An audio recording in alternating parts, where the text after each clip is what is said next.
গল্পের নাম ঘোড়ার গাড়িতে চড়া। ঘোড়ার গাড়ি চালাচ্ছে তাতং নদীতে। রিওর ঘোড়ার গাড়ি খেলনা মুছতে মুছতে দাদা গান করতে পছন্দ করেন।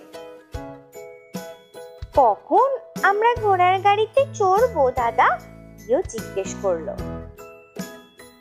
দাদা উত্তর দেন, ঠিক আছে, এটি চালানোর জন্য আমাদের বুকি ডগি শহরে যাওয়া দরকার।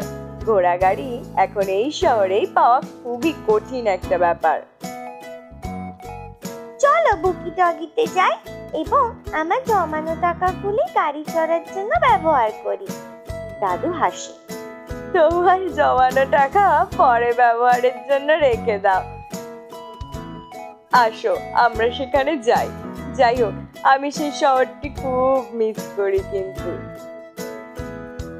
ঘোড়া গাড়িতে চড়ে বুকি ডগিতে।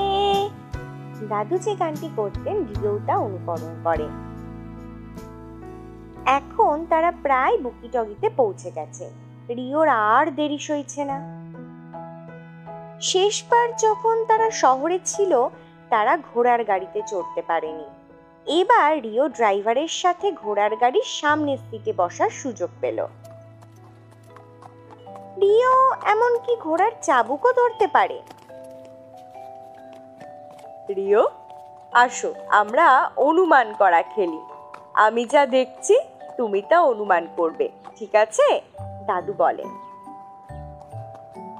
আমি একটি বৃত্ত এবং 4টি ত্রিভুজ অনুমান করছি। এটি আকাশ ছুঁয়েছে। এটি গ্যাডেন ক্লক। রিও চিৎকার করে উত্তর দিল। আরো একটা।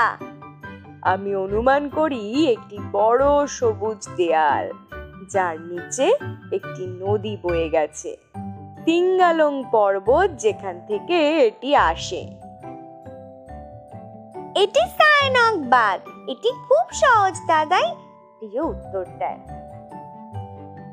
দাদা হাসে।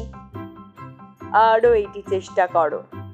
এটির মুখটি অর্ধবৃত্ত, এর দেহ লম্বা এবং ঘুরছে। এটি সময় এবং যুগের সাথে সাথে বাড়তে থাকে। জাপানি গুহা। বাহ, তুমি খুব বুদ্ধিমান, দাদাই বলে। এখন তোমার পালা। আমি এখন তোমাকে ধাঁধা দেব। রিও বলে। আমি অনুমান করছি সাদা এবং কোমল কিছু একটা, যেটা কিনা মুখরোচক মিষ্টি বাদামি সসযুক্ত। হ্যাম্পিয়াং দাদাইয়া, দাদা উত্তর দেন।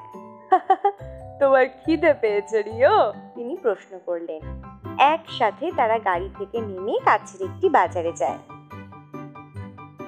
দাদুর সমস্ত ধাঁধা সঠিকভাবে উত্তর দেওয়ার পরে রিও অবশেষে তার প্রিয় খাবার পায়, বাদামি চিনির সসে মেশানো মহিষের দুধ এবং ছোট করা বরফের সাথে মেশানো ফল।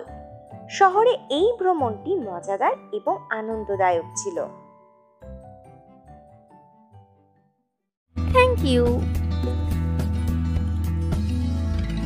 Thank you.